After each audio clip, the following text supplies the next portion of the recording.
Hello everyone, welcome back to my channel क्याम electric में आपका फिर से स्वागत है। दोस्तों, इस वीडियो में हम लोग जानने वाले हैं मोटर के बारे में।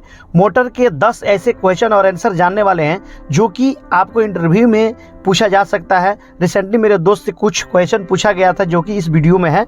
आप ये वीडियो पूरी तरह देखिए। अगर ये वीडियो देख लिया ना तो आपको मोटर के बारे में कोई भी अगर क्वेश्चन करता है तो फेल नहीं होते। तो देर न करते हुए वीडियो स्टार्ट कर लेते हैं, तो जान लेते हैं।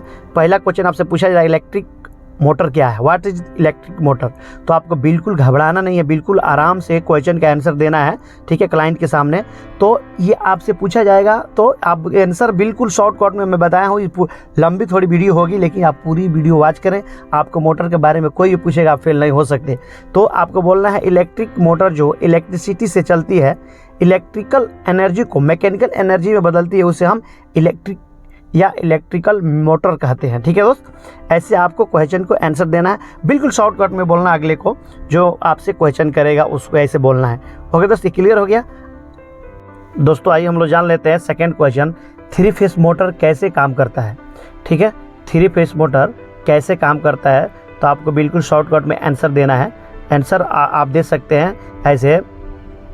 3 फेस मोटर में 3 वाइंडिंग होते हैं जिसे 3 फेस सप्लाई से कनेक्शन किया जाता है, ठीक है, कनेक्ट कर दिया जाता है। और इलेक्ट्रोमैग्नेटिक इंडक्शन के रूल्स के मुताबिक जब किसी कॉइल को सप्लाई मिलता है तो उसे ईएमएफ जनरेट होता है। ठीक है दोस्त, तो इसी तरह 3 फेस मोटर काम करता है। ठीक है दोस्त, अगर आप हमारे चैनल पे नए हैं तो प्लीज़ सब्सक्राइब, लाइक, शेयर जरूर कर लीजिएगा। बेल आइकन बटन दबा के ऑल पे क्लियर, क्योंकि इलेक्ट्रिकल से रिलेटेड मैं वीडियो बनाते रहता हूँ।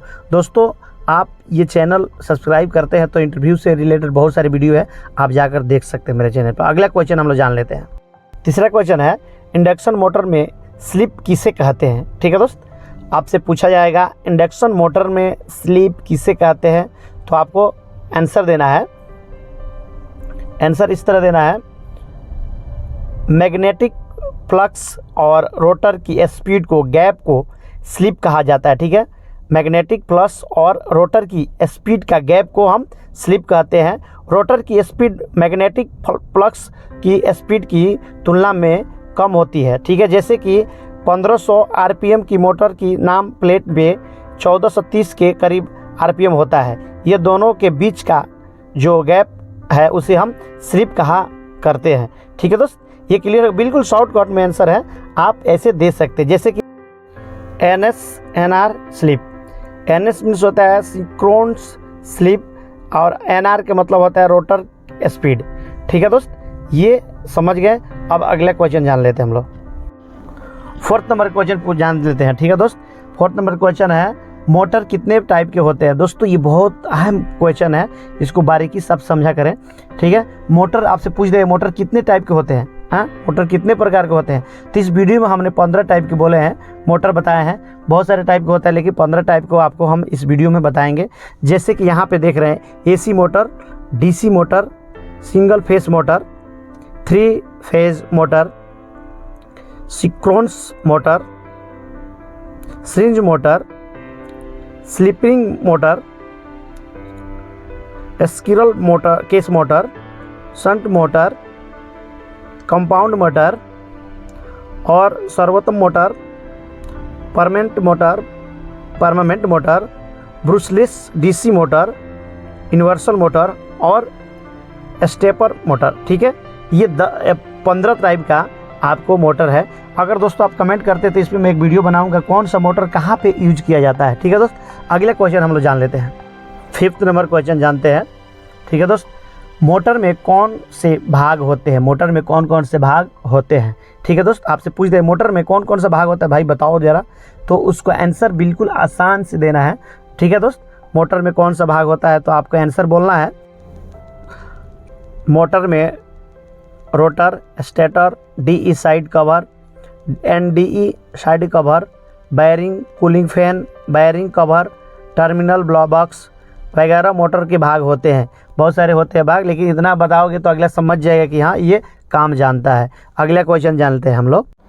अगला हम लोग का जो 6th नंबर क्वेश्चन जानते हैं, मोटर का PM का कैसे करते हैं, मोटर का PM कैसे करते हैं। ठीक है दोस्त, तो दोस्तों आपको बता दूं, आंसर में आपको बोलना है एक और इससे पहले हम लोग जान लेते हैं पीएम का फुल फॉर्म क्या होता है। ठीक है, पीएम का फुल फॉर्म होता है प्रिवेंटिव मेंटेनेंस। जो मेंटेनेंस कंपनी में है ना, उनको मालूम है कि कैसे पीएम का फुल फॉर्म क्या होता है। ठीक है, तो आपको 10 इसमें कोई बताएंगे, 10 तरह का आपको जानना है, 10 तरह से मेंटेनेंस कर सकते हैं। ठीक है, मोटर की बॉडी और फीडर साइज क्लीन करना है। ठीक है, सेकेंड नंबर है मोटर की फीडर साइड पावर और कंट्रोल केबल टाइट करना है, चेक करना है टाइट है कि नहीं, चलते चलते लूज हो जाता है। ठीक है, थर्ड जानते हैं, थर्ड में अर्थिंग कनेक्शन टाइट है कि नहीं चेक कर लेना है। 2 तरह का कनेक्शन होता है अर्थिंग का, एक बॉडी अर्थिंग और एक जो कि कनेक्शन में होता है। ठीक है, टर्मिनल ब्लॉक में होता है।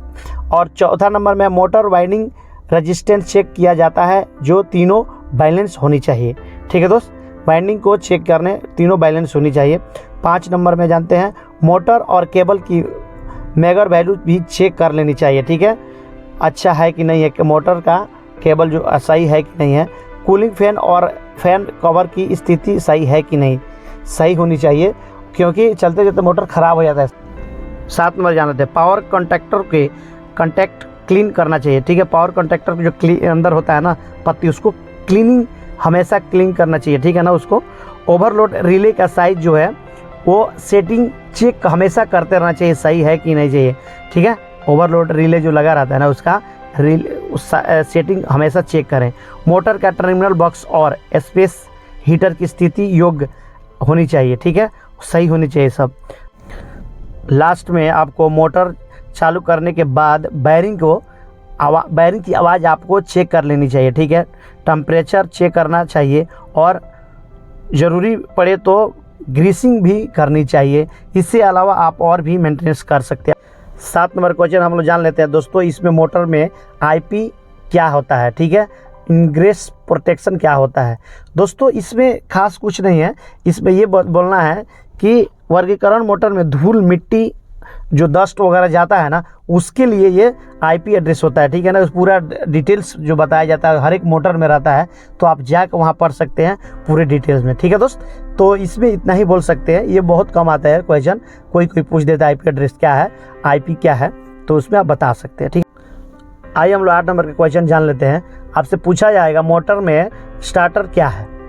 मोटर में स्टार्टर क्या है, तो आपका आंसर देना है मोटर में स्टार्टर का अहम रोल होता है। ठीक है, स्टार्टर में पोल रहता है और वाइंडिंग रहता है। पोल के हिसाब से मोटर की स्पीड तय किया जाता है, जैसे कि पोल की मोटर की स्पीड का आरपीएम 3000 है और 4 पोल की आरपीएम के हिसाब 1500 है आरपीएम।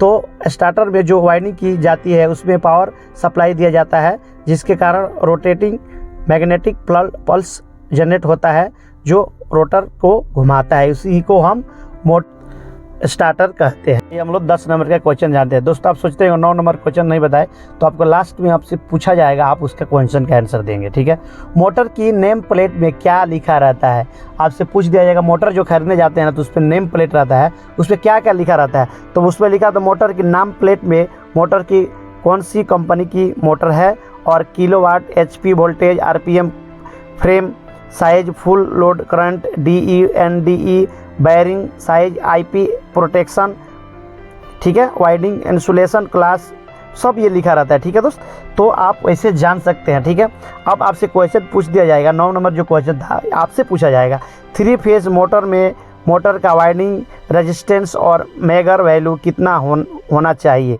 3 फेज मोटर में मोटर का वाइंडिंग रेजिस्टेंस और मेगर वैल्यू कितनी होनी चाहिए, प्लीज़ मेरे कमेंट में आप ज़रूर बताएं। यहाँ तक अगर वीडियो आप देखे हैं तो, अगर हमारे पुराने व्यूअर हैं तो कमेंट करके जरूर बताएं वीडियो कैसी लगी। अगर नए व्यूअर हैं तो सब्सक्राइब कर ले, क्योंकि इलेक्ट्रिकल से रिलेटेड वीडियो बनाते रहता हूँ। मिलते हैं अगले वीडियो में, तब तक के लिए बाय बाय।